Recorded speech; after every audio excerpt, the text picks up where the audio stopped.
we'll welcome our next speaker. It's all yours. Thank you. Thank you very much.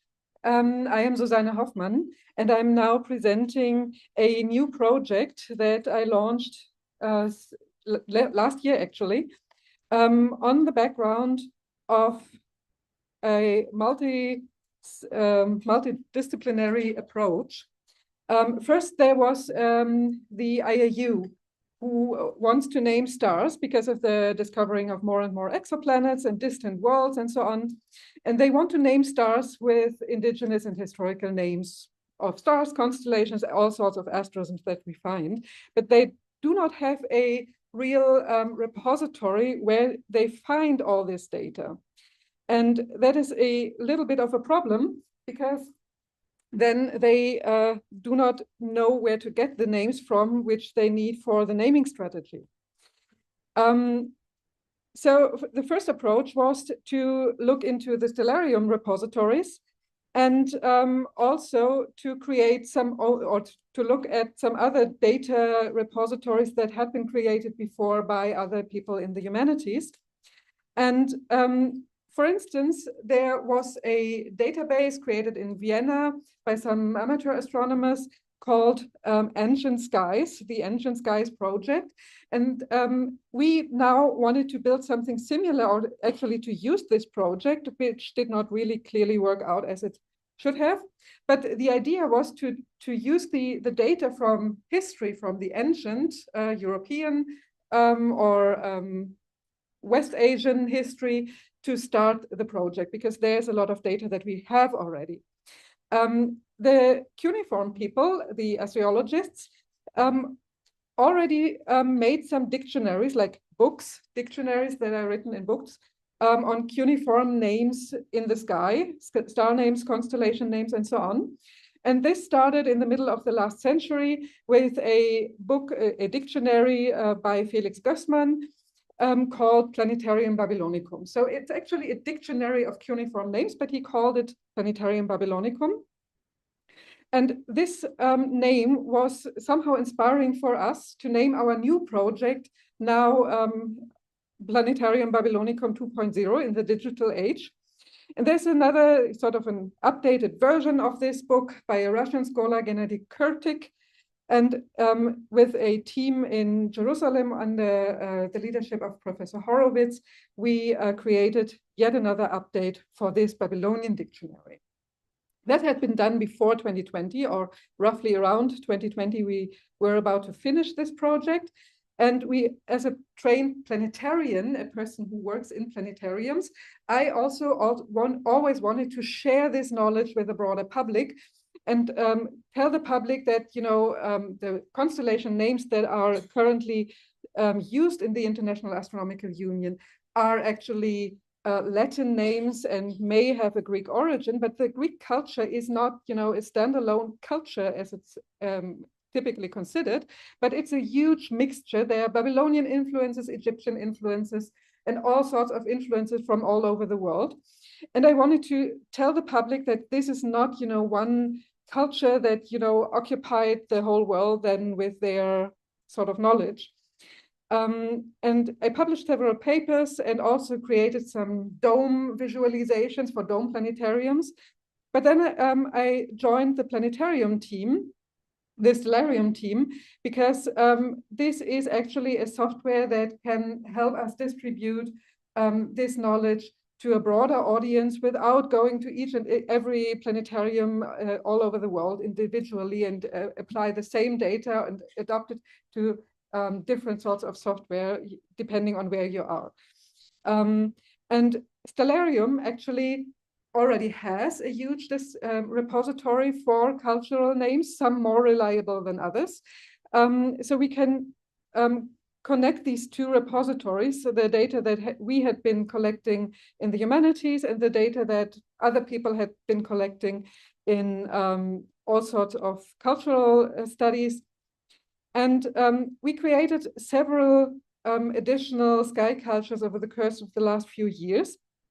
For instance, I made for planetarium use, for educational use, I made 2 didactical reductions of the many Babylonian cuneiform sky cultures that we find in historical texts. One before the invention of the zodiac, one after the invention of the zodiac, that happened in Babylon around 400 BCE, plus minus 10 years.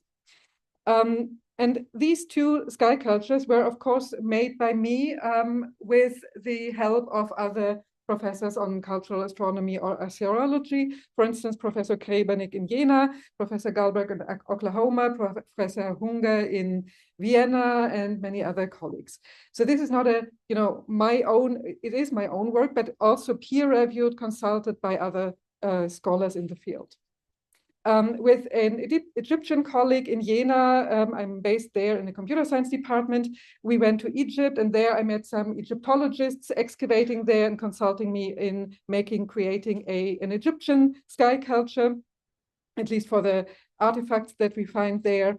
And there are some Greek sky cultures now in Stellarium, because we have, I had some students who used the written text in the Almagest to create stick figures from the historical documentation, because in the Almagest, in the historical work, the positions of stars are described in the figure, like the star at the tip of the tail of Ursa Major, or the star in the eye of Ophiuchus, or something like that. And this is what, we don't have images from this time, but the descriptions can be used to reconstruct images from this time. And this is what some students did. And then I wanted to match these images, these reconstructed images, with images that we find on artifacts, like this beautiful marble globe here, dating to the same century as the Greek Almagest. But the marble globe images are different, actually show a different sky culture. Although they are also based in the Greek culture and the Greek written tradition, and date to the same century. So we do find variants, we find differences, we find cultural transfer and transformation by creating these images and then comparing them to one another. And then, of course, the Greek culture, the Almagest culture, was taken over by the Jewish, Christian, and Muslim tradition, and was mixed with other influences. And then new variants occurred over the course of the last 2,000 years. We also have a colleague who contributes Chinese data from the Chinese documents that we find, a historian of science and technology in China. And we have some other people who contribute the Arabian data. We also have some people who contributed Australian indigenous data to Stellarium. And then we can try, when we have all this data in a repository, then we can compare them. And then we will find that constellations have been changed because they are human-made. And as Wayne has beautifully outlined in his previous talk, the constellations were adapted depending on the migration of people, on new climate zones, to new areas with new different plants or animals being available as food. So we had all these distributed data, piles of data somewhere out there. And in 2023, 2 years ago, everything nicely came together. I got some funding and I got some support by the International Astronomical Union to create a bigger repository that hosts all the data that we do not have directly in Stellarium, but need in addition to the data in Stellarium to explain, to use these beautiful images in a dome. Because, if any school teacher in Europe wants to explain Maury constellation or any Aboriginal constellation from all over the world in a planetarium in Europe, they need the information how to do that. They need the mythology, they need all the cultural background and surroundings. And that is why we created the All Skies Encyclopedia, which is now not only based in the European cultures, but will host all the data from all over the world. It's a wiki-like system that has not only the Planetarium Babylonicum here, but also a Planetarium Arabicum, a Planetarium Sinicum, a Planetarium Indicum, a Planetarium Persicum since 2 weeks or so before I took this screenshot before that. And another student of mine started to contribute a Balinese sky culture from the island of Bali in Indonesia. So this is extendable to all directions, and we hope that many cultural researchers in the future will use this repository to contribute all their knowledge and to make it available to all people, all scholars and teachers and educators all over the world. We have a link to Stellarium already, thanks to my dear colleague Georg, who will speak next. We do have a little browser query tool where we can where you can click on something in Stellarium and then get any sort of information from other websites in the internet. Might that be a website on variable stars or our encyclopedia?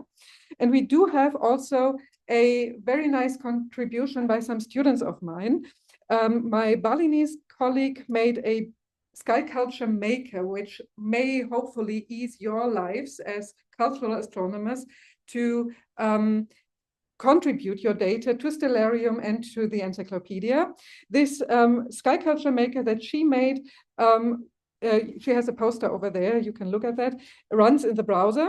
And to make the lives of people even easier, other computer science students of mine in Jena in Germany just this semester created a sky culture maker that runs as a plugin in Stellarium so that you can use the Stellarium directly to connect stars with lines or throw your images on that. Into that area. We are also working on a new sky culture menu that allows people to select the culture that they want from a map of the Earth, because currently, as you see, you have a huge list and you need to know where the, I don't know, Locono are based to, and if it's useful for you now, to really use it to make this culture available for you. So we want to have this localized on a map. A bachelor student of mine in Jena is currently working on this, like here a polygon roughly indicating where the culture is based. So you can zoom into this map, and then we hope to release that in the September release of Stellarium, perhaps only this December release. Anyway, so this is at least the hope for the future.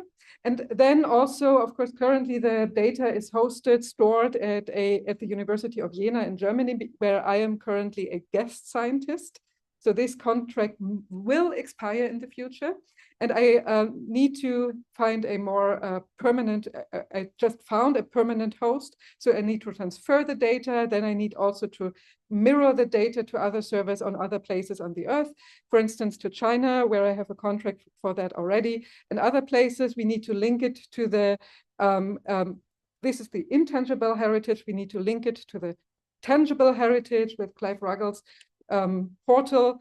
And then also to have all this precious data backed up and distributed, and a load balancing that your data that you input feed in, just in the moment that you click it, you throw it into the repository, it's distributed to all the servers simultaneously. Thank you very much.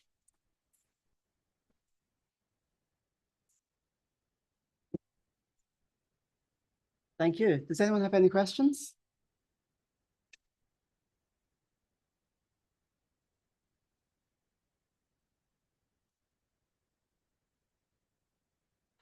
That in Stellarium there is an option that respects data sovereignty, particularly of indigenous knowledge, that we can choose when we publish and content can be published. Does your encyclopedia and the SkyMaker also have such mechanisms? Well, if I understand the question correctly, then you are asking about the sharing of the data. Well, the data, as I said, this is inputted into the encyclopedia, by researchers in most cases. So they have the responsibility. We cannot create a technology. We can just say that this is a CC license. So if you don't have this license, you must not enter the data. This is all that we can do.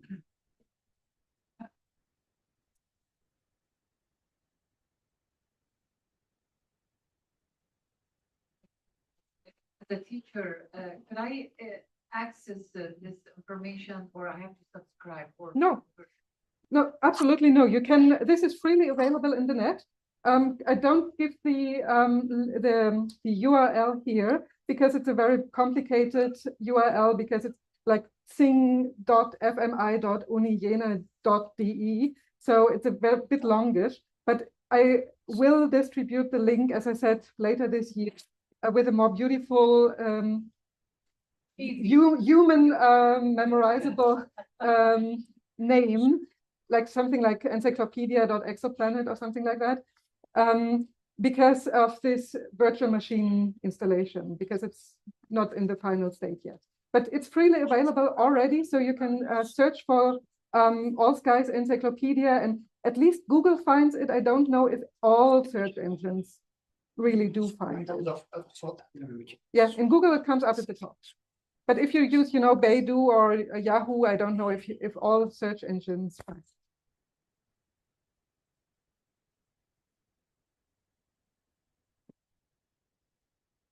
So we're just having a couple of little technical difficulties. We'll be 1 more second.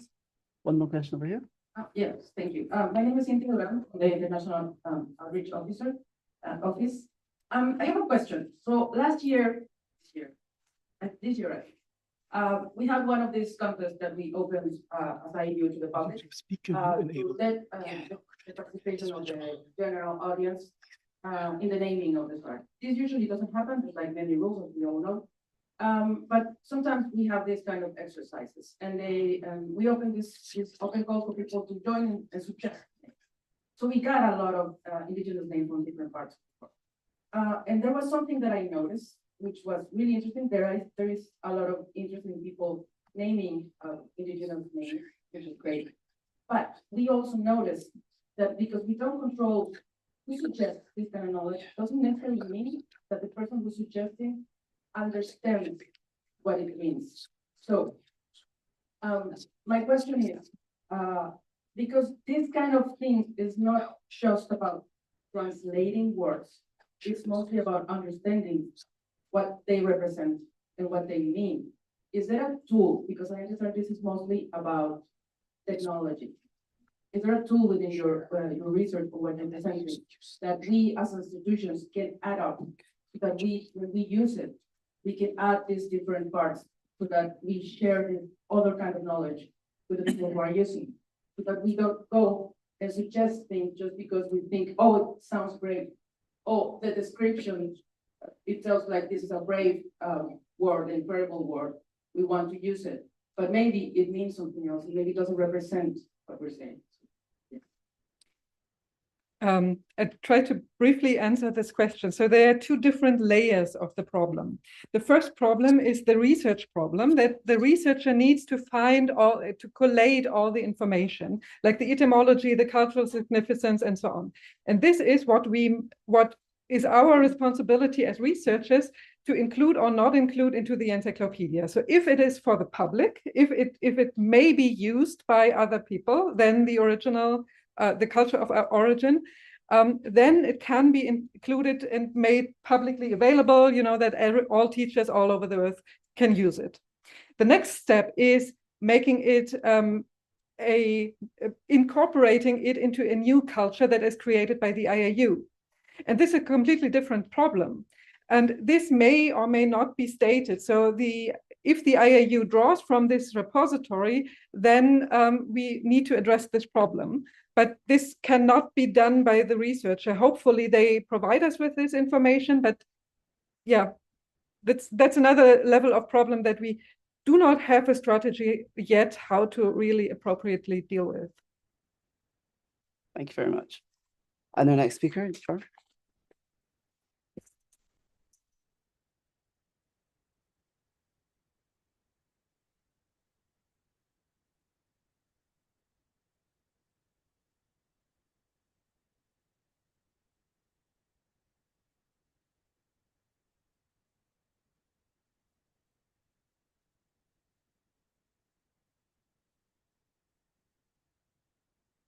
So, good morning, everybody.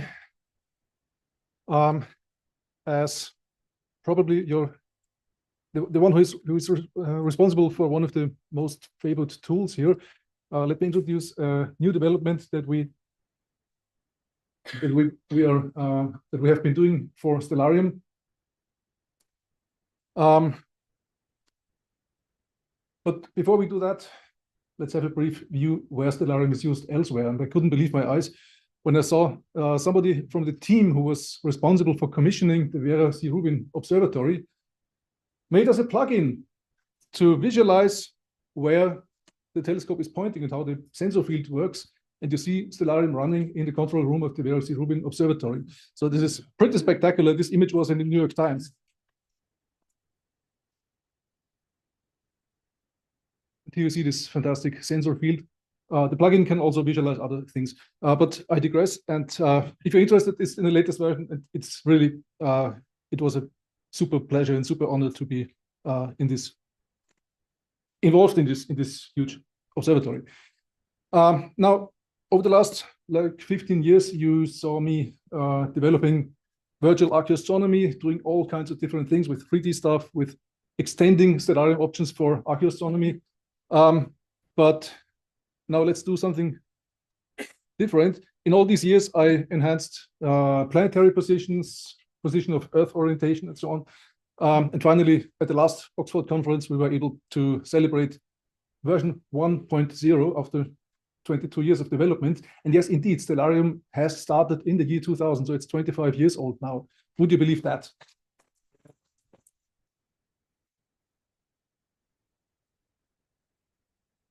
But yeah, is it finished? Well, we have done a lot in accuracy and landscapes and horizons and 3D stuff and linked with Google Earth horizons and maybe 3D scenery, light and shadow simulation, all you wanted, all you ever needed in this respect. But what I did only was enhancing the planetary stuff. Now, the star catalog, when I first saw it, I joined the team around 2010. The star catalog was based on Hipparcos, which was great in 2006. Is it still great?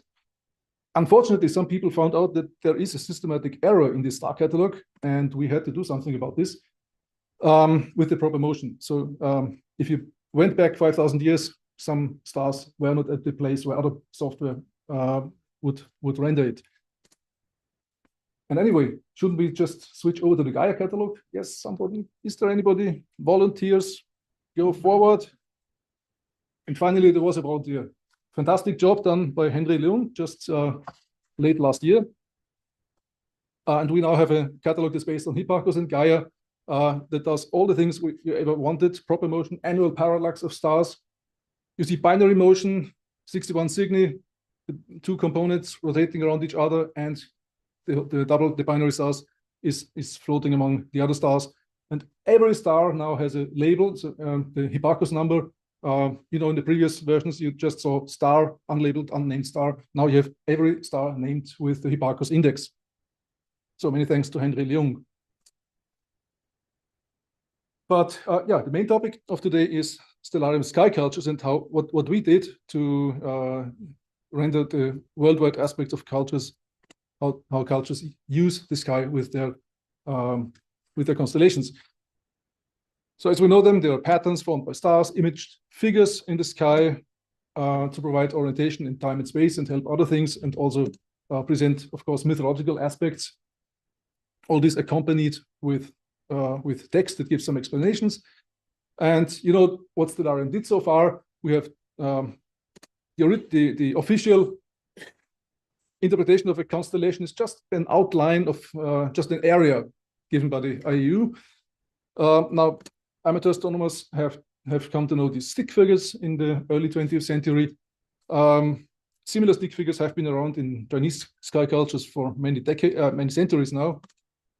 In European tradition, we have this artwork thing in either copper print atlas or Stellarium has its own rendering, its own set of artwork. We have what we call asterisms, which is the typical name of the 20th century for non-official constellation figures. And these are only presented in line art, and there are different sets of line arts. Then we have the ray helpers, which are the long lines that help you orienting in the sky. And so we were able to display several different figure sets for various cultures. But the thinking, the technical construction of the constellation was more or less the way Europeans thought that a constellation system would work. So we had a figure with stick figures. And now there was a problem. The project founder, Fabien Géraud, made Stellarium. When we talk about Stellarium, maybe you have different ideas of Stellarium. I'm representing the desktop version that has been founded in 2000 and has been developed ever since. But there is a whole family of programs that are called Stellarium or that derived from Stellarium. And in 2017, the project founder, Fabien, made his new project that was Stellarium Web and Stellarium Mobile. So if you have a tiny device that runs Stellarium, it's not the thing that I'm working on, but it's his new creation. And of course, it would be fine if, well, the source code is not compatible. Source code is just new things, but it would, of course, be useful to have the same data sets, the same star sets and the same constellation patterns and so on used in both systems. And this was not really possible because the new Stellarium is online, and online data transfer means you have to be efficient, you have to have compact data sets, and the Géraud decided to use a more modern file format that was not even available when Stellarium started, that is JSON. These are compact text files, and now we had two sets of constellation patterns which evolved more or less parallel, and which was unfortunate because a change in one set was lost in the other set. So we had a problem, and we decided we have to talk about that. And so Susanne organized a conference in Jena, and we met. And for the first time, I met also Fabien, who is in the center, and we had a nice conference on what the Skycultures, how the Skycultures should evolve. Yeah, so the months after that, especially one co-worker of Fabien was very busy. It was Ruslan Kabatsayev, who implemented the JSON import and support into the Stellarium desktop version. And now we're able to have all the same files in all the various versions of Stellarium, at least in principle. We are still working on some details, but the final goal is to get rid of the old stuff. We have gotten rid of the old stuff already in the latest version. And so that means the desktop version 2035.1, which appeared in spring equinox, has the new star catalog and has the new format for the Skycultures. Now, what aside from changing to JSON also has changed? We had always a problem with language settings, as some Skycultures may have various aspects of what does a name look like. So is a name just a proper name, or is that a word that can be translated to other languages? Is a word that is just translated as a red star, for instance? Should we use the original word? Should we use the term red star, or should we use both? This was not possible in previous versions. So now we have made the name into several particles that you can translate also separately. We have a pronunciation aid, so it's even possible to show the star name in original glyphs, like cuneiform, right, Susanne? I think she's working on it. So you're complete? Almost, yeah. Get rid of the almost. So original glyphs together with the pronunciation aid, because I cannot read cuneiform, but I welcome cuneiform on the screen. And also other glyphs, of course. There may be a different scientific transliteration system. Think of Wiley for Tibetan. That's not really a pronunciation aid. We can give the name in International Phonetic Alphabet, or we can give translations. By the way, translation is done by the community. There are some, we call it community translators who are working on the program. And of course, that's a challenge for them to understand what is meant by some names. We are dependent on a primary translation that comes from the culture author. The primary translation must be English, and from the English, it will be further translated. But if the English is ambiguous, the translation may just diverge into some incomprehensible stuff. So we have to be careful about that to get really the translation right. And we have found out already there's a little shortcoming. So we should allow to have a secondary name, I call it by name, that gives already a hint about the meaning of what the figure is. And together with that, it wouldn't help me if I have some name and I have a suspicion that, well, it may be my star name, but I'm not so sure about it. I can also show the modern scientific name together. All these language settings are stored per sky culture, so that when I switch to another sky culture, I don't have to change 10 settings, but they are stored as we need them, as we know the culture. I can read sort of Arab, I cannot read Chinese, so I may not show the Chinese labels on my screen. We'll be happy with the Pinyin transliteration, but I can work my way through Arab names, so I can store these per sky culture. And so a star can be labeled like this on screen. So it's Solotoi Kol, written in Cyrillic. You have a transliteration, pronunciation aid, then the IPA, the translation, the golden stake, and by the way, that's the star Polaris.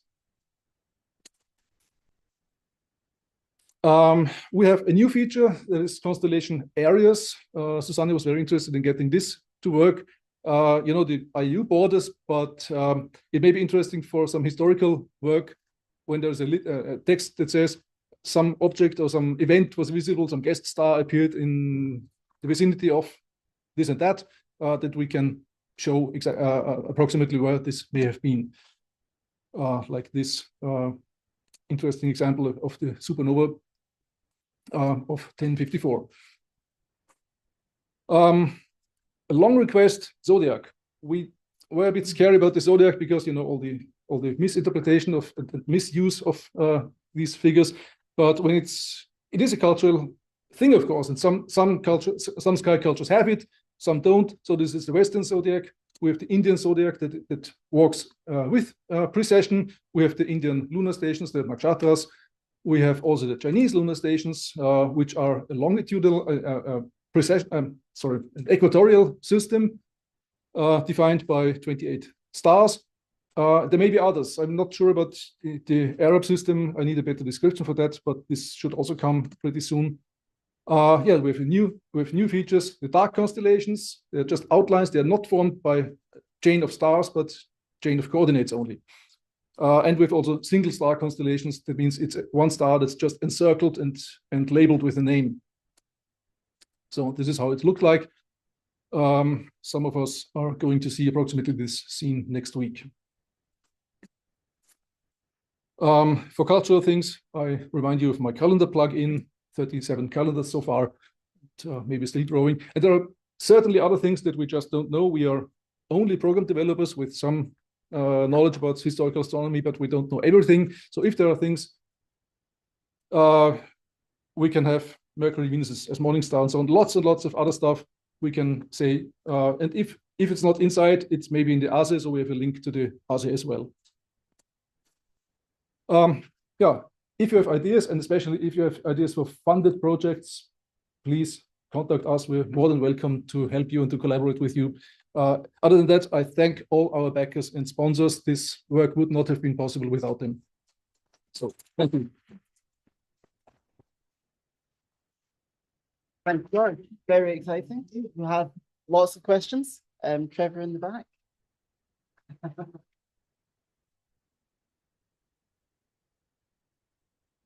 No, I'm a bit nervous actually. I'm working on a couple of additional sky laws, but I'm using the old version.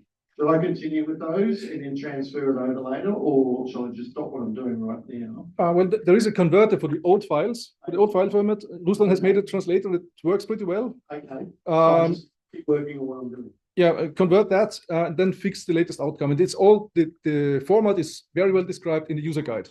So Right. Thanks. And for the converter, my students developed a visual thing so that you can upload your whatever you did, and then I mean you will be able maybe after September release.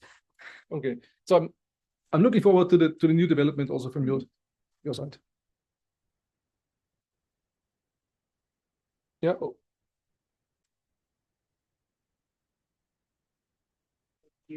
So very impressive, Georg. you mentioned something about the community translators and the word being taken and then translated into English and then back into the language or something like that. Is there a way to translate directly from the source, or why do you have to go through English and then back to the language? And actually, the main program, of course, the main language of the program is, of course, English. So we need a common starting point. Our translations usually go from English to other languages, and we cannot directly, we cannot say from Polynesian something to German or French. There is no direct link. We need to have the basic language defined, the basic vocabulary defined in English, and from there we can go into any other languages. So even if you're Polynesian and describe your sky culture, you must use, but you can of course then act as a retranslator. So if you're defining your own language, you also register at the translation at Transifex, which is the translation website, and just catch your own names that you put into English, get the English names, and translate them back to the words that you're used to.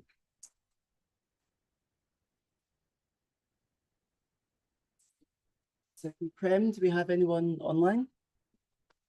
Excellent.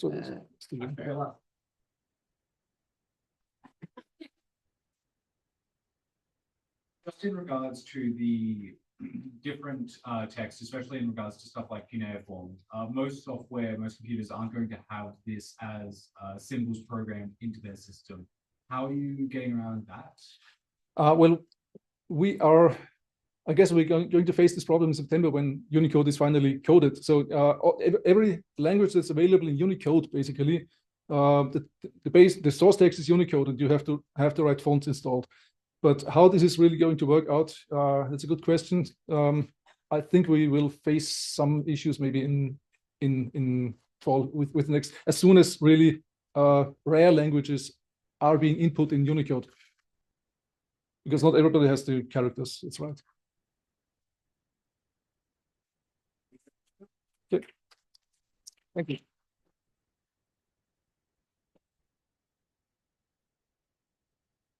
And next up we have Elizabeth.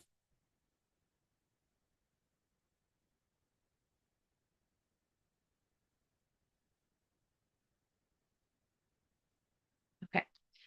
So now that we've learned everything about Stellarium, my contribution will be very minimal comparatively, but what I'm presenting today is a use that we have found for Stellarium in helping with some of the Torres Strait Islander astronomy that we've been working with. So in the Torres Strait, we have a various number of ethnographic resources. Specifically, A.C. Haddon came to the Torres Strait in like 1898. He published 6 different volumes all about Torres Strait Islander knowledge and culture. And as part of that, he was specifically interested in astronomical knowledge. So that's a great resource. In addition, Margaret Lowry in 1970, 1972 published a series of volumes about folklore and myths. So that is a substantial resource. In addition, when A.C. Haddon came to the Straits, he had a series of Indigenous informants that he worked with. One was named Poppy Esley, and his son then went on to create a manuscript of Torres Strait Islander star knowledge and correlated those with various dates in the year, and that is a tremendous resource. It did have to be translated, though, from the Indigenous knowledge of the Straits to English, and we'll talk about some of the implications of that. And then, of course, we have our modern Indigenous elders from the Torres Strait who have continued to share Indigenous star knowledge, including artists who you will find in the exhibit at the museum that we talked about earlier today. Professor Duane has also done a series of interviews with Torres Strait Islander elders, such as David Bozon and Ray and Ron Day and Aloe Tapum. And those are significant resources. What we find in these Western ethnographic resources, specifically the work done by Haddon, is that there are some significant limitations. So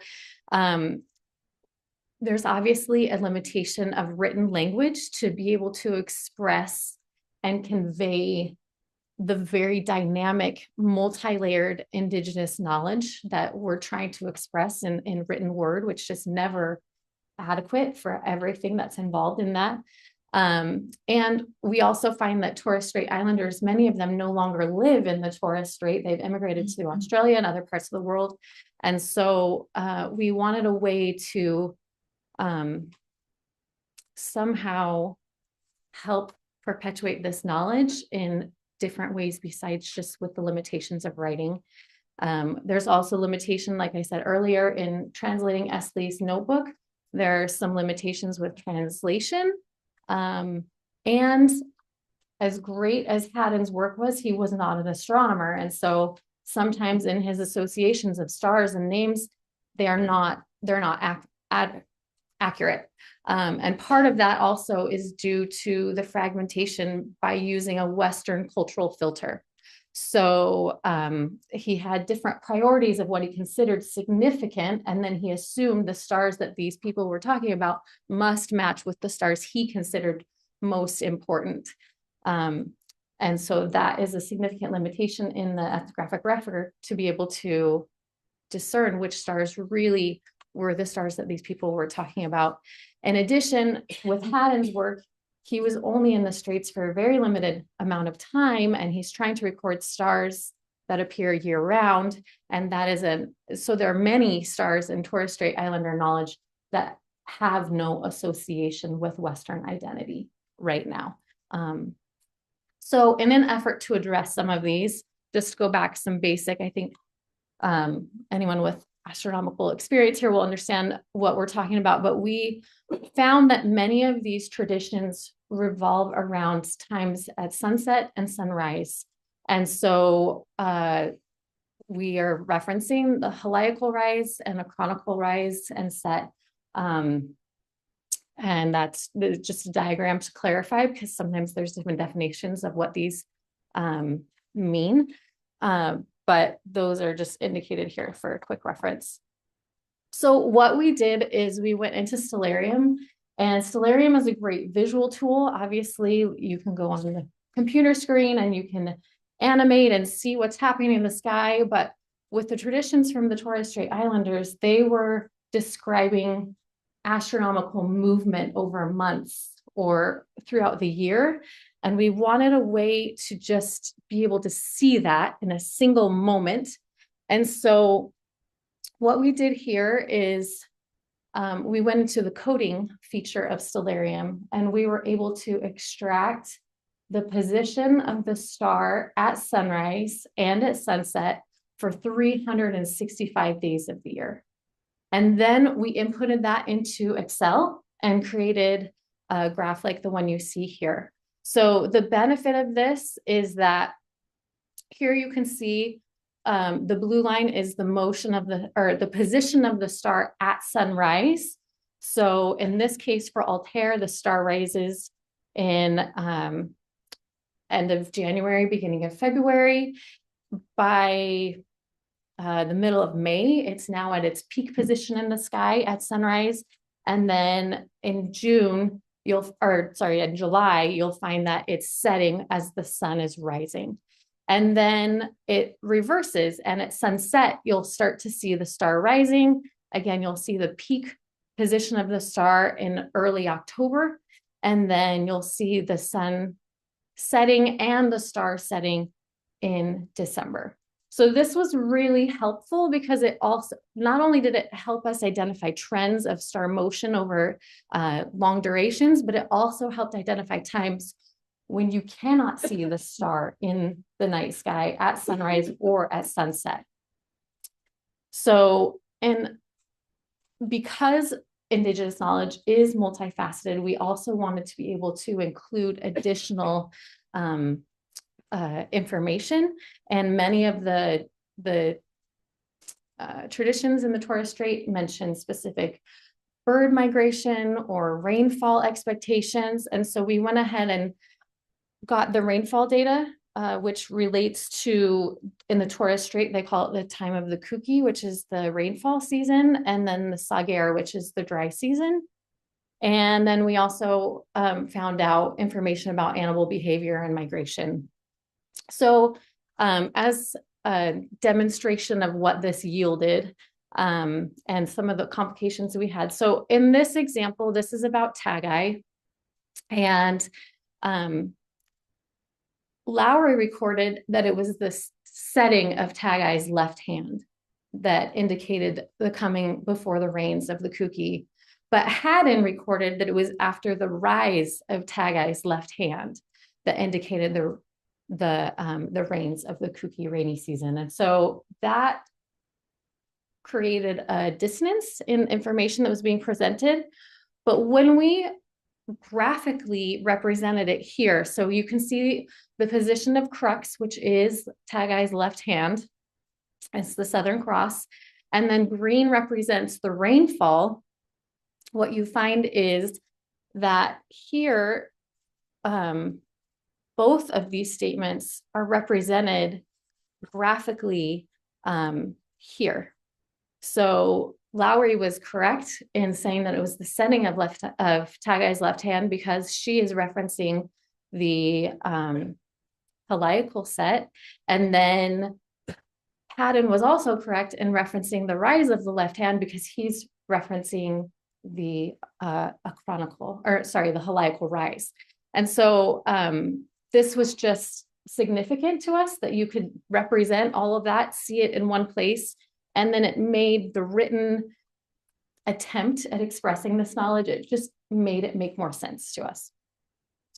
So another example was with the Dogai, which are in the western islands of the Torres Strait. And there's 4 statements here from Esley talking about the appearance of the Dogai and anytime between January 6th and January 13th.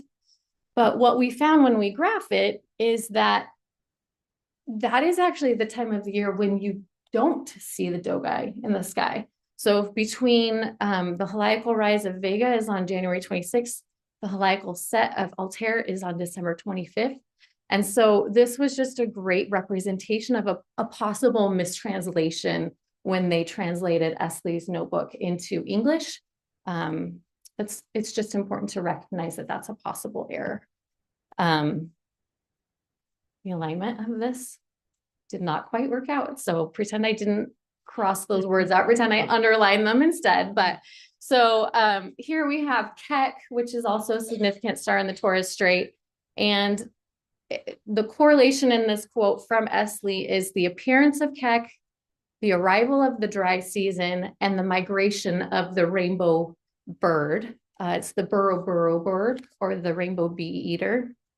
And so we went ahead, got all that migration information, the rain seasons, plotted it, and you can see just how perfectly the rising of Keck aligns with the bird migration and the shift in the rain season.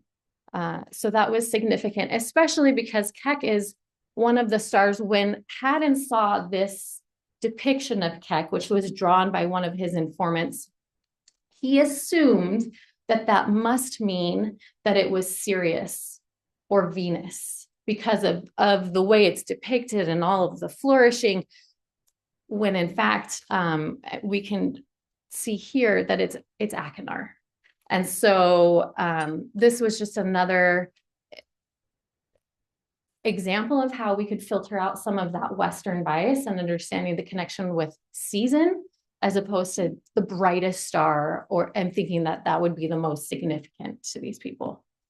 The 4th example here is Getalai, which is an unknown identity. So Haddon created a sketch in his notebook with some stars that we know the identity of. So here Seg is Orion's belt, and he has other images on here that are labeled as indicated in the chart.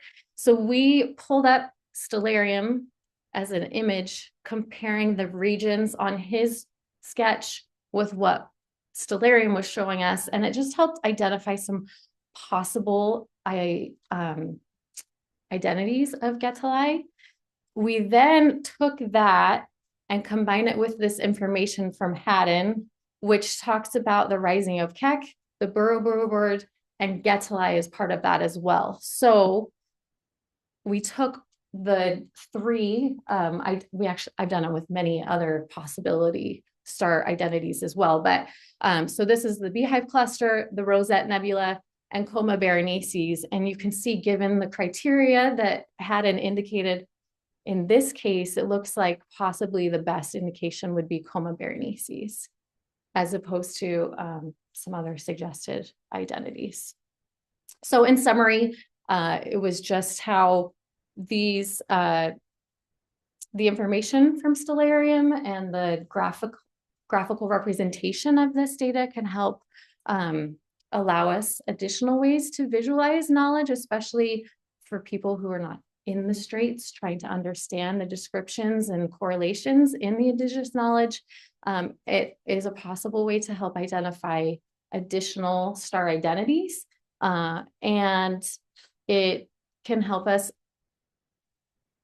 confirm previous star correlations and further understand their significance. We can take this and do some statistical evaluation and different things to verify all that. So thank you very much.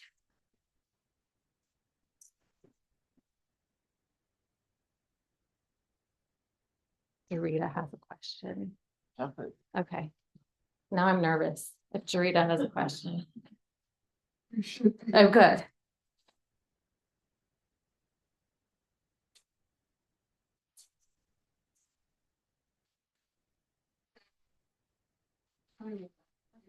It may be a, sorry. Can you hear it? Yeah. Okay. So it may be a misinterpretation of the concept itself. And I think of the case of the group in West Africa, the Batululiba, where when you have a star setting and before it comes up at sunrise, some months later, that is the time that the god that's represented by that star is actually on the earth doing stuff, right? So it becomes the time that the god walks the earth, which is a significant time, which means he's absent from the sky. Right. I love that. Thank you. And it's interesting with that, because when we did the statistical analysis of the Dogai in that time when they're not in the sky, if we don't limit ourselves to Western constraints of, okay, it has to be on this specific day that this occurs, it's actually not that inaccurate. It's still within like a 2-week window, which for all, intents and purposes for indigenous knowledge is all the accuracy they need. So yeah, that also could be a cultural interpretation, but it presented interesting. Yeah. Alejandro first. Okay, Alejandro. In the same direction than Charita, in many South American examples, the idea of appearance and disappearance is very complex one and can involve other senses and different than seeing. For this reason, I think it's a very good tool, but must be careful because of these possible different ideas behind the idea of observe, be present, not be present. Right. Oh, that's great. Thank you.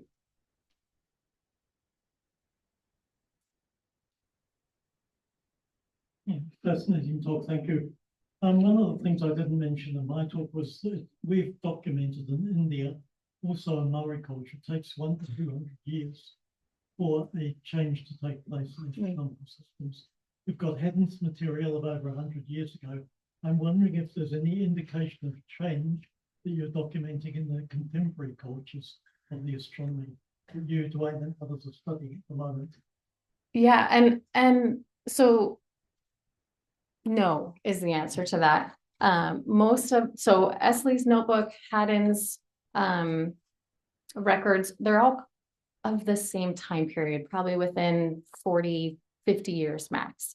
And what that does give us the opportunity now is to go to the Torres Strait elders and see, what are their traditions and what are the, to make that correlation.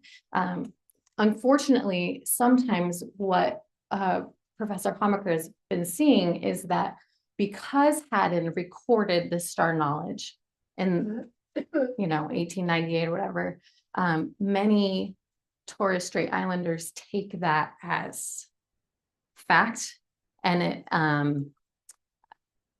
there's been some conflation between the two of, okay, what is actually happening and what did Haddon write down thinking was accurate and now has been perpetuated incorrectly. So the data, the astronomical data is from around the beginning of the 20th century and before that, and the rainfall data seems to be from 1995 and after that. Would you expect any change with the climate change and a shift in the dates and things like that? most likely. Unfortunately, that was the earliest data that we could get to compare. But absolutely, right? There will be changes in climate and all those things that would change the traditions and all of it, because this is all dynamic, right? Yeah. So. Time for one more.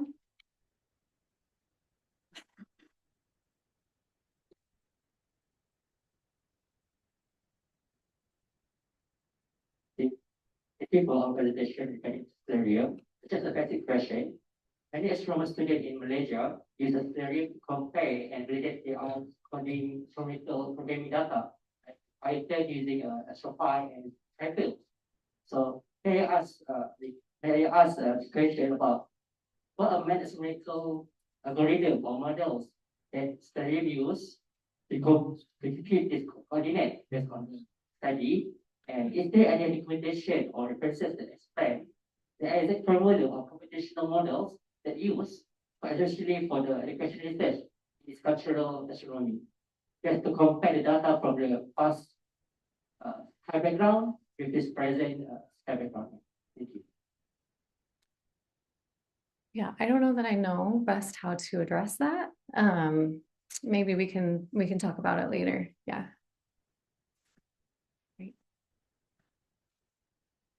All right.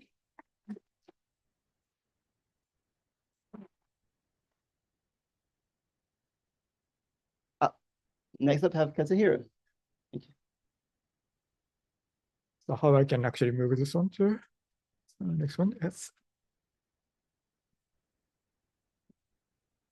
Yeah. Thank you very much. My name is Kazuhiro Sekiguchi from National Astronomical Observatory of Japan. And first of all, thank you very much for giving me this opportunity to introducing our latest development of a software package, which is based on Stellarium, and that's application for archaeoastronomy. So we call it arcAstro VR. And well, first I'm just briefly explaining what is arcAstro VR, then the key features and the tools and some data workflow and accuracy of that, and a couple of case study and example I show you, and what advanced use and the future directions, and the Q&A afterwards. So arcAstro VR is at this web page we have, is a Unity-based VR application that shows 3D archaeological site structures on a realistic terrain based on with sky simulation from Stellarium. So it's a key features. It's got a real-time star simulations. It's the sun, moon, stars, movements, so on, and terrain and the structure reconstruction, which is from lidars or photogrammetry. So it's very it's actual measurements. And the interactive VR experience using avatars and markers and some space lines you can draw. And the custom terrain creation, you can customly making some smaller terrain with your whatever the interest, interesting archaeological site. And we provide this QGIS plugin. So which is the integration with Stellarium. So it's work with Stellarium, so accurately simulate that star events, such as the sunrise, the moon, and some other star positions and so on. And also it's a 3D terrain and structure visualization, which we do using GeoTIFF elevation data and 3D object files, some structure files using many different file types. And software reconstructs a very high precision terrains and archaeological structures, and allowing use to actually explore inside the software. And users can navigate in the VR environment that using avatars and placing some marks and draw lines and find out spatial relationship between that structure, archaeological structure, and the star positions, and so on. And of course, you can get back any time you want, ancient times or future time even. And terrain data you can get from some custom terrain data from available, the freely available one, using QGIS, and we provide this terrain for arcAstro VR is a software which is also provided in our package, and this allows for incorporation of detailed elevation and the texture data into the VR simulations. So this is one of the some basic things you can do. So that's based on terrain data. You can get it from NASA data or some other place, and inside that you can walk or run, yeah, and even you can jump, and even you can fly. Yes, and after you fly, you have to sometimes fall down, and you can walk inside, and you can even go into the structure. Sorry, it's very dark, but it's inside structure. If you got the data inside using your lidars or photogrammetry, you can create it. So you can go into it, and you can put markers at the interesting site of yours. And you can use 300 kilometer by 300 kilometer baseline terrain data. And you can put markers, and you can jump yourself, and you can draw lines to find out, some interesting one. And it's provided with the compass, so you can find out directions very precisely. And this is a Stellarium part, which dark. It's nighttime is too dark, so we can actually control ambient light. So you can see the night sky and also some terrain data. Well, that's the basic feature. And can I move to the next? Yes. Data formats we're using for terrain and the buildings are, it's a GeoTIFF is used for the terrain data. You can actually incorporate it. And the buildings, there are many different types of 3D files format. And if you got CAD data and so on, you can get it very precisely. All right, then, oops. How can I go to the next? Oh, yeah. So this is the detail about data we use. So it's the LiDAR data and the photogrammetry data, and those are converted into the point cloud data. And raster data is using for this GeoTIFF format, and polygon data with the 3D format is many different types. It's all into the arcAstro VR. And so terrain data, you can use QGIS, and 3D data, you can use that some of the point cloud data or AutoCAD data and so on. So you can get the structures differently and very precisely. Oops.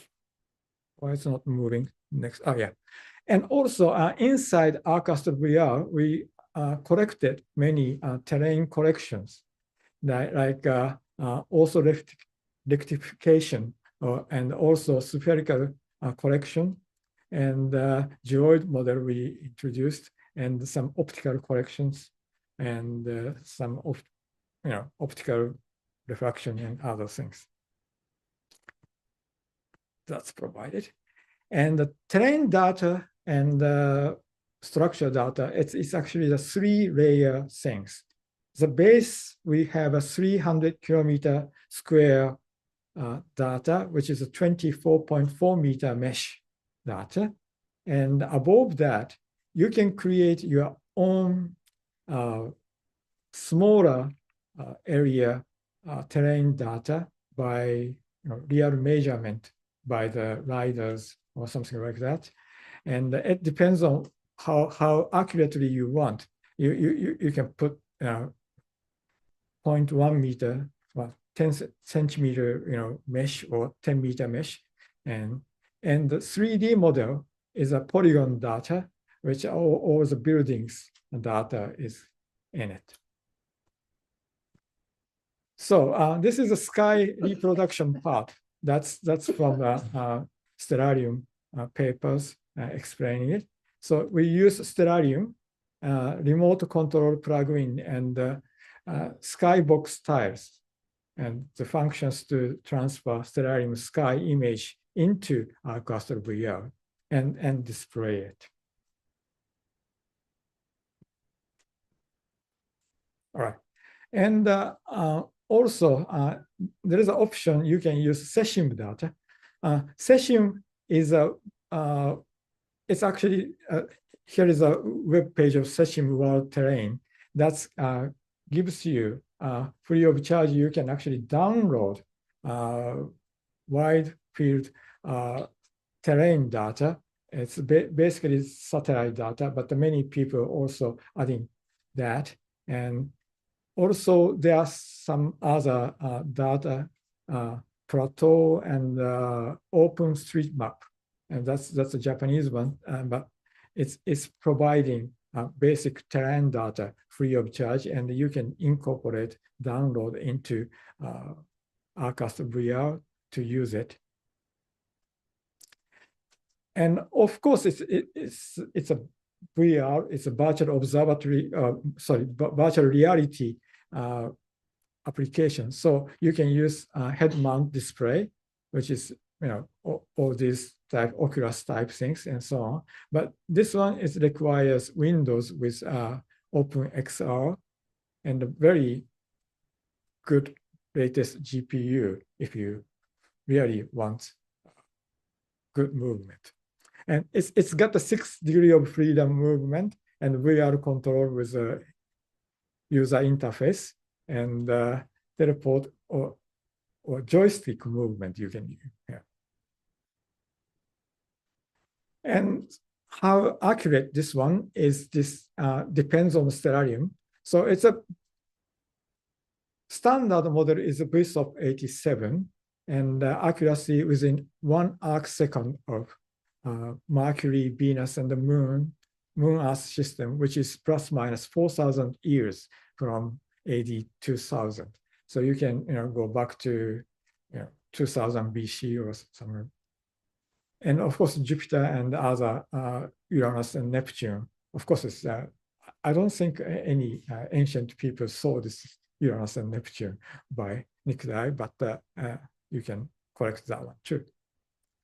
And if you are really interested in, you can go high precision model. This is also the Stellarium ones, but NASA's model of ED430 or ED431, which is you can go back to very ancient model or very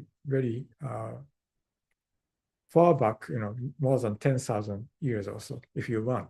But display itself, you don't need this kind of accuracy. And I don't think any ancient observation, got any better resolution of this. And so advanced use, as I said, you can use this terrain for QGI plugin to creating your own terrain data. And we have DOM master output options. because this head mount display is only one person can play, but sometimes it's especially for the educational purpose, it's maybe good for projecting dome theaters or planetarium. So we have an option to showing that way. And of course, we have a higher astronomical accuracy version too. So the applications, and I must go quickly, and we had some application in the Yoshinogari and Tsukuriyama site in Japan. This is an archaeological site, and I have this this case study, Yoshinogari ones, and we do have this one on our web page, and unfortunately it's Japanese, so you can check if you are interested in the later, but so that's actually find out how it's related to, all the buildings are related to moon, position of the moonrise and so on. And we have this.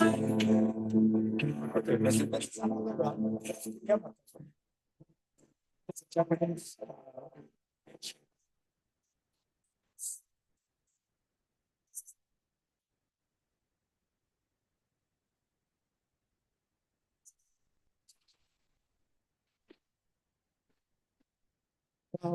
We've got a 7 sisters coming up. It's aligned with the Big Dipper. Okay.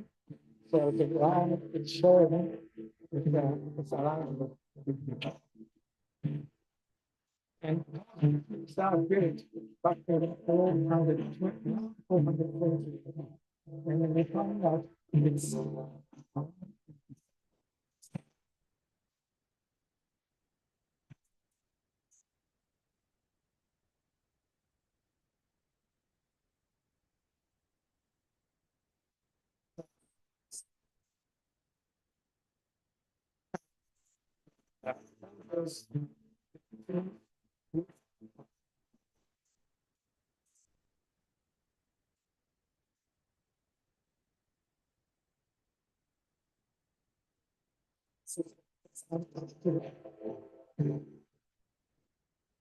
to actually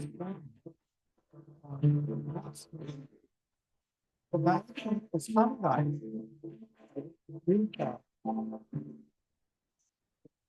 So it's this is very close. So we find that. And it's actually right on the direction or something. So this kind of things you can visually showing it, and it's more easy to explain people to, and also you can find out by yourself to putting many ideas. So the future development, we still need to find out some enhancing daytime and the twilight rendering and others. And also we can go high accuracy if you want, but anyway, that's about time. So I have a question. Thank you very much. Do you have any questions? Amanda? Okay.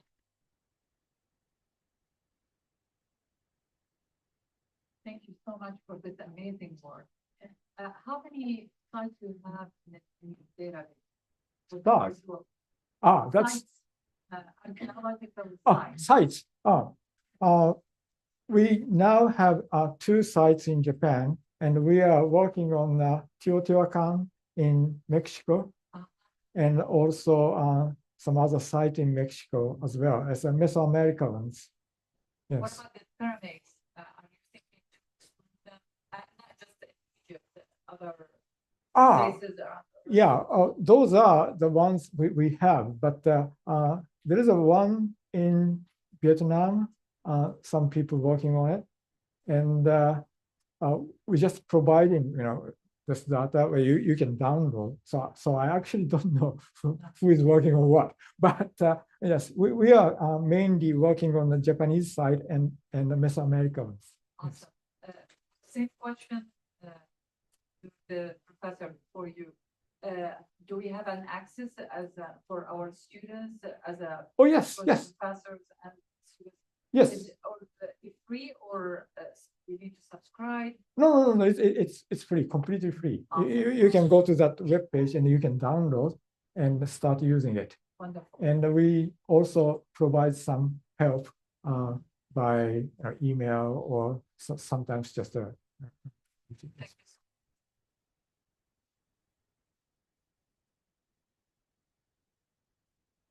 For your presentation.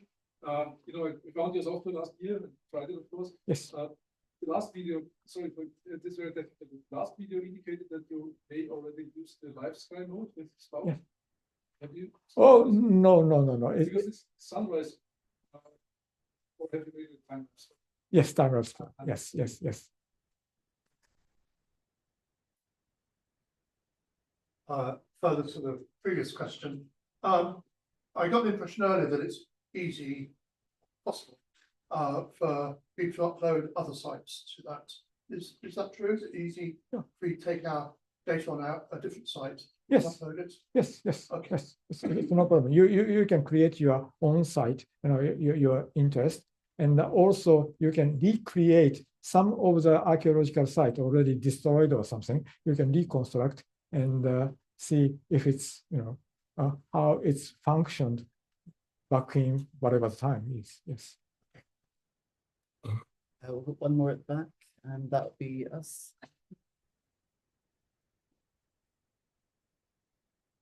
Thank you. There was a lot of fun, among other things, but then my question is actually a little bit different. Is I see how this is working on a building scale. Yes. You can move around. Sometimes we're working on a scale of inches.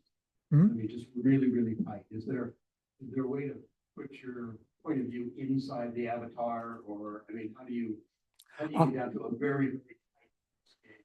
Yes, we actually are working. It depends on you use some riders also to reconstructing those structures, and we actually reconstructed some of the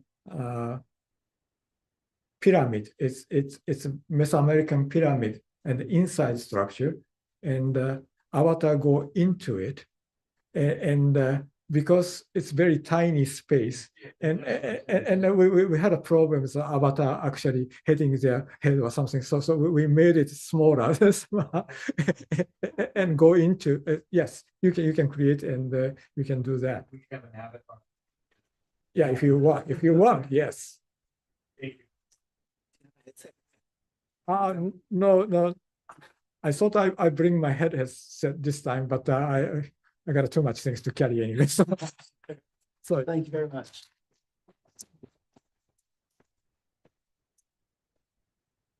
Next up, we have Irma.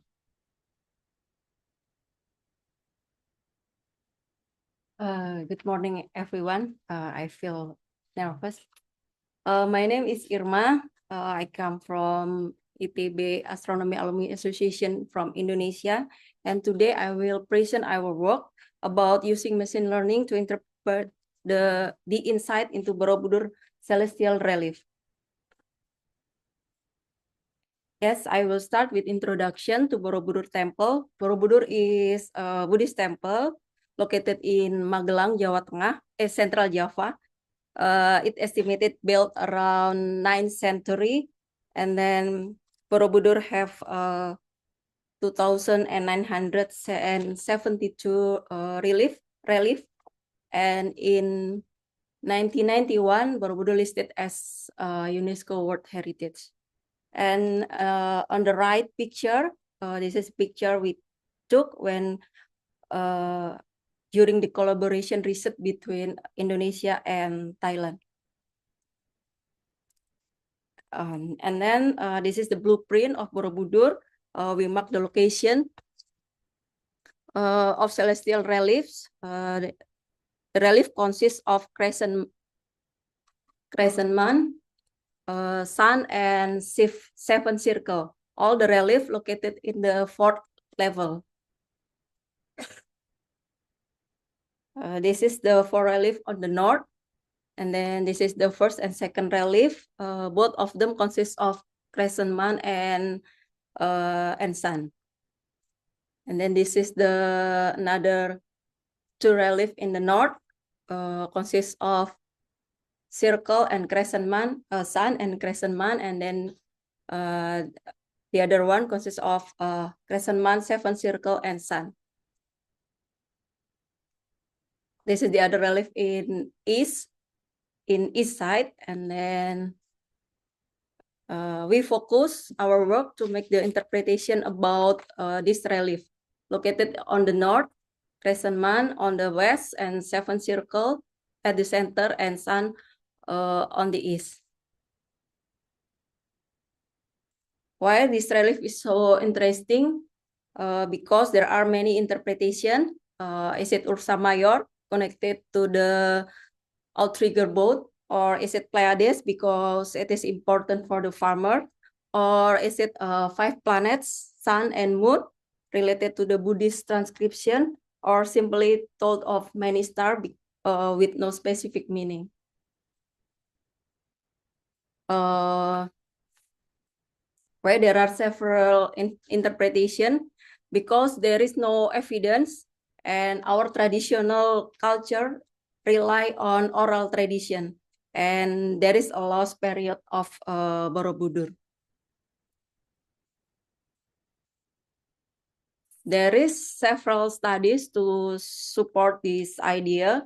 We use this justification to use Ursa Major, Ursa Major as our study and our focus work in mathematical model.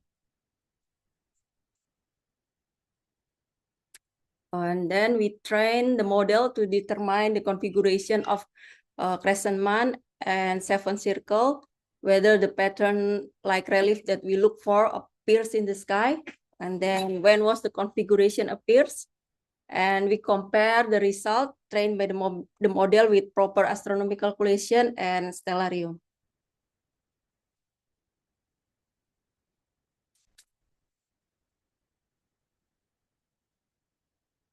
And then why we use machine learning? And although traditional astronomy computation is scientifically accurate, and also Stellarium easy to show the ancient time, but sometimes the approach can be cumbersome if the occurrence is frequent. And then to make the process easier to understand, I illustrated with this thought experiment. We consider the relief 4B66 as photograph that capture a moment in the sky. What are those? We assume the seven circles Ursa Major with clue, Pranata Mangsa documentation, and relief of trigger boat. And then the question, when was the picture taken? We don't have any other clue left, no inscription, no manuscript, and then no oral tradition. We can try to manually check the possible similar description of the relief with both astronomy computation, when the object highest, when the moon in crescent on the northwest, also by software simulation, day by day, month by month, year by year, century by century. But we can also train the model to determine the expected time. And this is my save some time for us. And then this is the method. We developed the mathematical model by employing the relief as our celestial canvas. We choose Mizar as the star because it's in the lowest and the second brightest star. And then we define the criteria of azimuth and altitude. Then we develop the model to learn based on the defined criteria with known ephemerides. And then the result is used to reconstruct the sky based off the criteria. And then we compare the model with various other methods.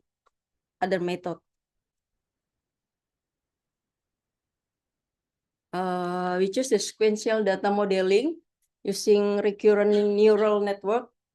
And then there are two types of RNN, long short-term memory and gated recurrent unit. We choose LSTM because it can learn long-term dependency and retain information of longer sequences. We use training data, sun altitude azimuth, moon altitude azimuth, illuminated fraction, and mizar altitude azimuth, and then generated point as every day at 12 UTC, or in Borobudur is UTC +7. From here, 1583 until 2006 and 49, or equal with 3,189 40 point. Yes, the data was generated using library Skyfield with ephemeris DE440 from NASA JPL. And this is the process. We find the best model by tuning the hyperparameter, and then we are comparing the loss using root mean square error, and then choose the best model. And we do the prediction for the year 70 and 7 and 50 until 850. This is the parameter we use to develop the model. And then this is the result.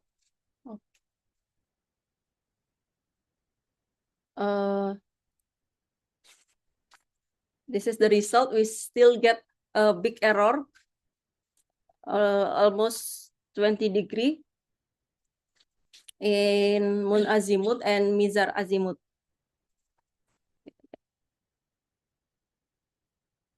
In practical, more like this, yes, for the moon azimuth and mizar azimuth.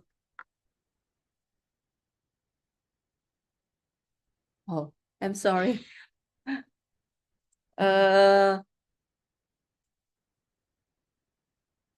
We compare our model with other method using PyEpem and Stellarium, and the result is still get we compare our result with other method. Compared to other method, result of mizar need to be evaluated further, while for sun and the moon are comparable.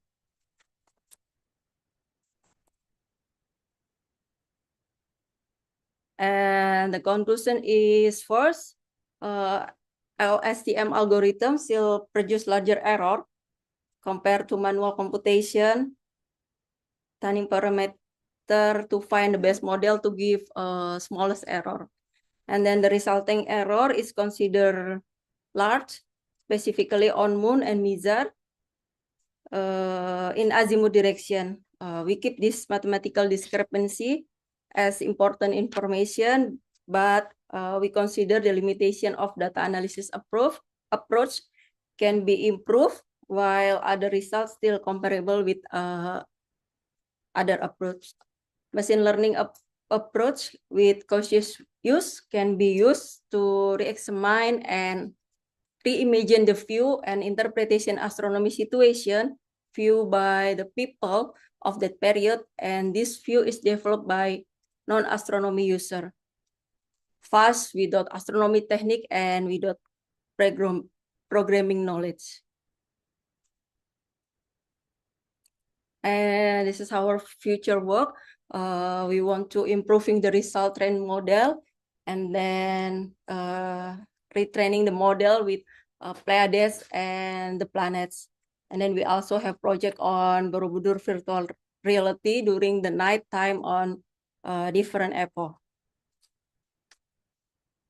Yes, this is the end of my presentation, and thank you.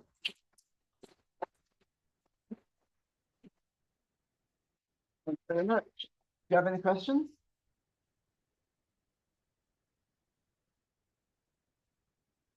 So here you're addressing a culture that has oral tradition, and since that some of the culture has been lost, we have a similar issue in Australia as well, where some of the oral tradition has disappeared or partially disappeared.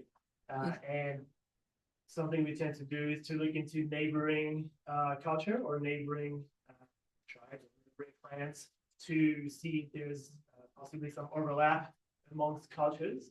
do you know if in your particular area here, you would be able to find stories constrained if you're talking about the planets or Ursa Major or the other objects, because there are similar stories nearby in neighboring cultures?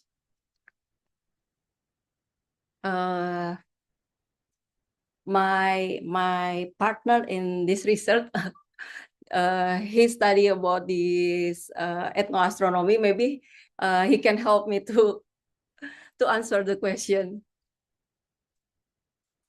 Come on. The mic, can you give me the mic? Yeah. If I may paraphrase your question, that you look for if my overlap. Yes. Yes, last year we had discussion with our colleague in Thailand, try to trace in particular the Buddhism tradition, and if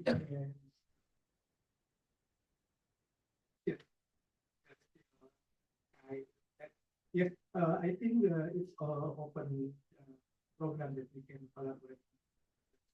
A lot of things that we cannot answer. And before the organization, our colleague also expert in this area. Maybe yeah, we can discuss further what this idea. But I think it's not only focus on the method. Yes. Thank you. Do we have any more questions?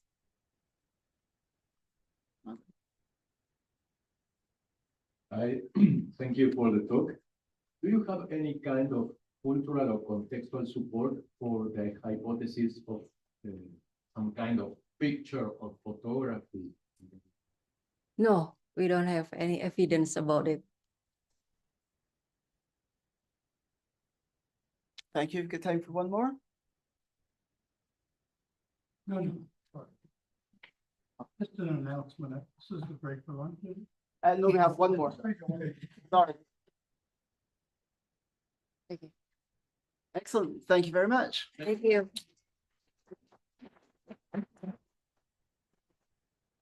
I'm going ahead of schedule.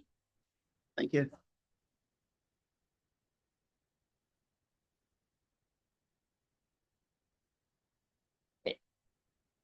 Okay. Is it working? Yes. So I wanted to present a work that we've been going now for a while. Now it is about introducing machine learning in archaeoastronomical studies. And for that, I'm going to give a case study, but the idea is to, let's say, generalize it a bit, right? So when we have an individual case, we can deepen it. And it might reflect unique cultural conditions, but on the other side, we can risk an overinterpretation, right? So we can try to fit our own probably biased astronomical hypotheses in this.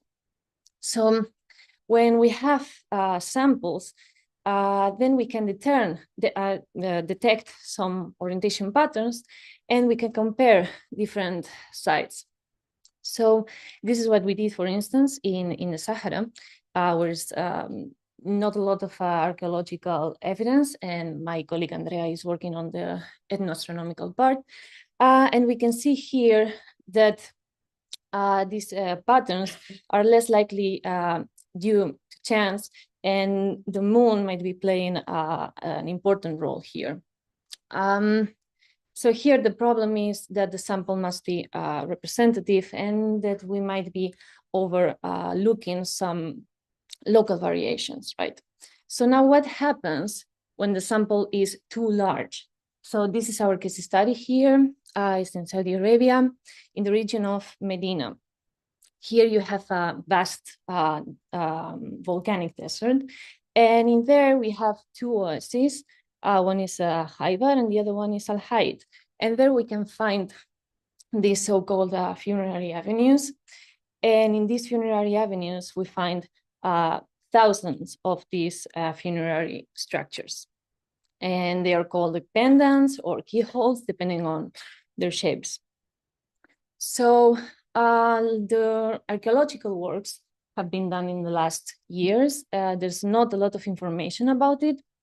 But the colleagues and they are from Australia, in fact, they could date them from the 3rd millennium BCE, but it really depends on the type of the structure. So the most complex one, let's say the pendants, the keyholes, are the oldest ones, but then the simple cairns are from the 1st millennium, more or less. So they are all located in these pathways that lead to the oases. So here I recorded a video in Google Earth.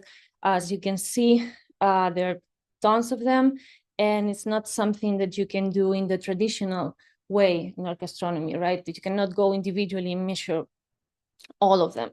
So this is where the machine learning kicks in. So we also keep the archaeoastronomical questions here. So we want to check if they are perpendicular to the pathways, or as you can see, some of them, they're not.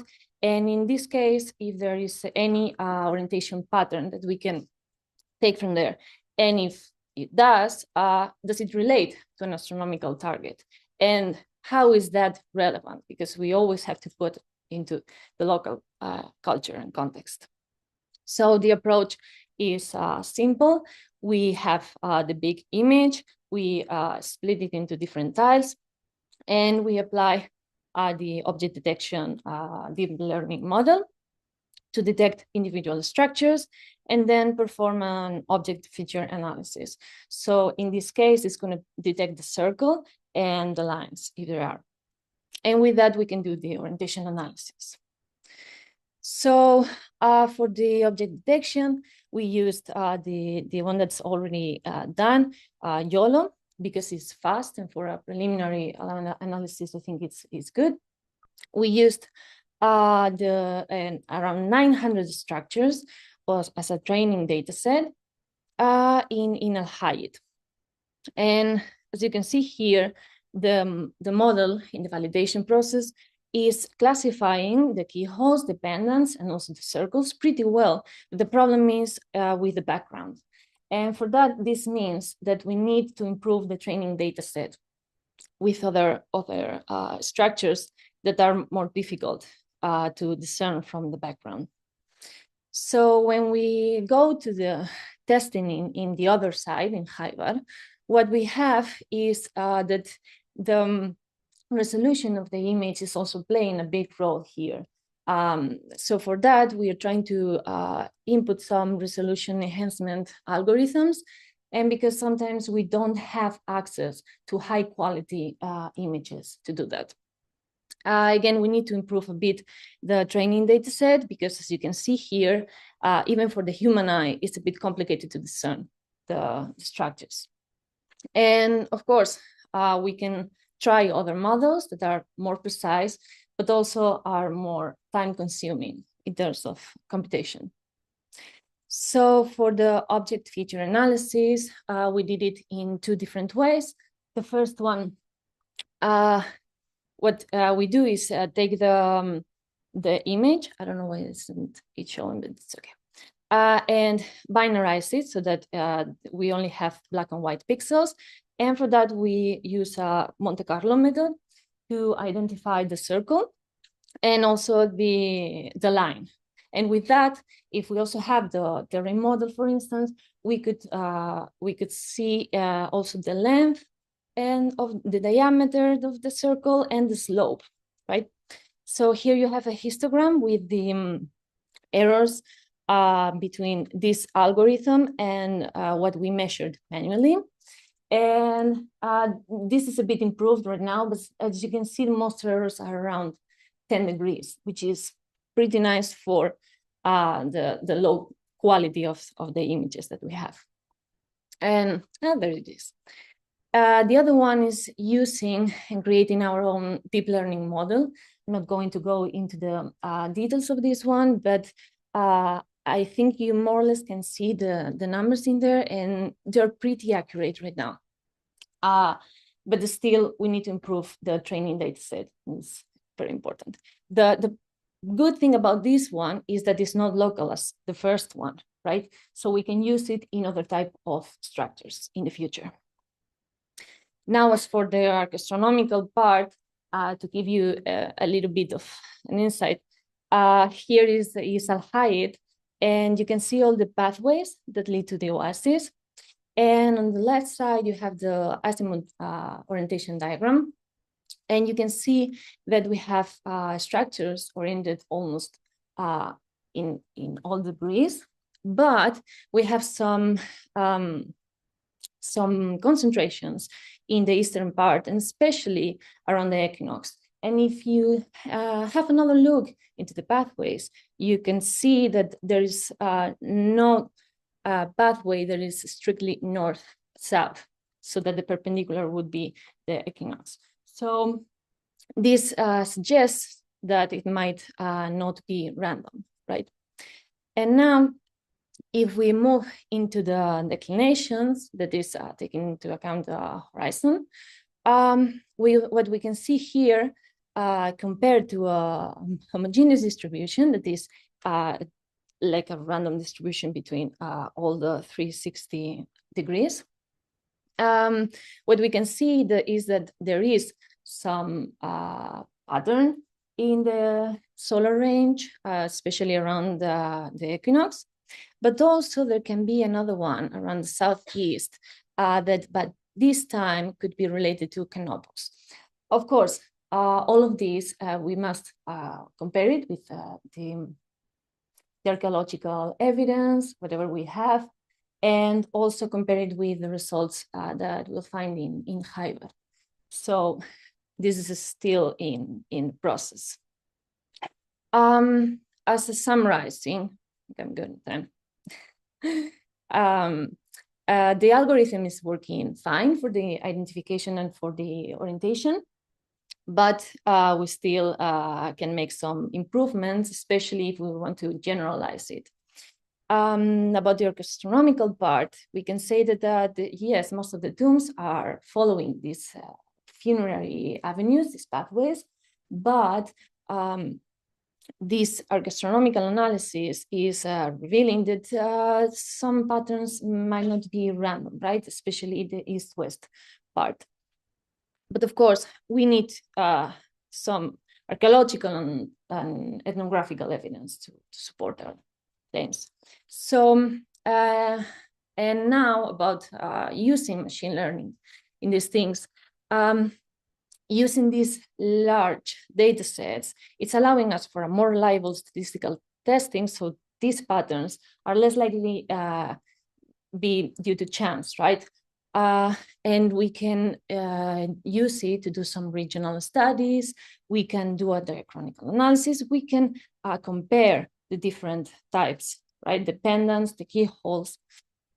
But the problem is also that what we are feeding into the algorithm, right? We need a good training data set, and this can lead to some misleading results, okay? So again, we have a risk of overgeneralizing and ignoring local results because, again, we are dealing with thousands of structures. And what we were talking before with Georg is that machine learning is a little bit of a black box, right? So we need to know what we are doing here. We need to know how we are feeding it, and we need to be able to interpret those results accordingly. So we always need this context and the archaeological, ethnographical, topographical evidence. So let's this is just a tool, and it depends on us on how we use it. So it is. Thank you.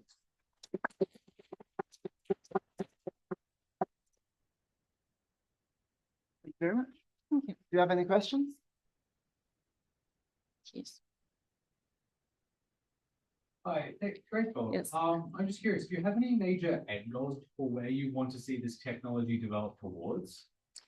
The idea is you've seen how many of these structures are, right? So sometimes it's just impossible to go to these places, maybe due to the funding, maybe because there's a war in there, or if, in this case, it's just you cannot do it manually. You cannot do one by one. So the idea is to have an approach, a preliminary analysis. Okay, so it's not that this is going to be just the results and that's it. I mean, obviously, it's better if you can go there and see it by yourself. But the idea is to have a first look into these structures. Not just these ones. I mean, if you go to the Horn of Africa, you have several of them. If you go to Uruguay also, I mean, not these kind of structures, but other types.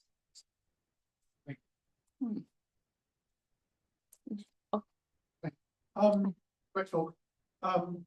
In your training sets, I think it already looked like there's an east-west bias in the training set. So there's a danger that you're going to overfit to that and preferentially find east-west things. Or did you augment it by randomized?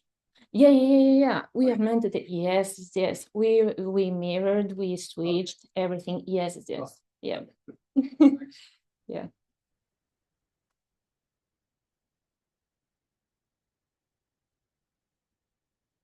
Thank you very much for the enlightening presentation. My question is, do you know the period of that tombs you researched? Because if it is in certain period, maybe Islam has been there, so the position of the tombs might be related with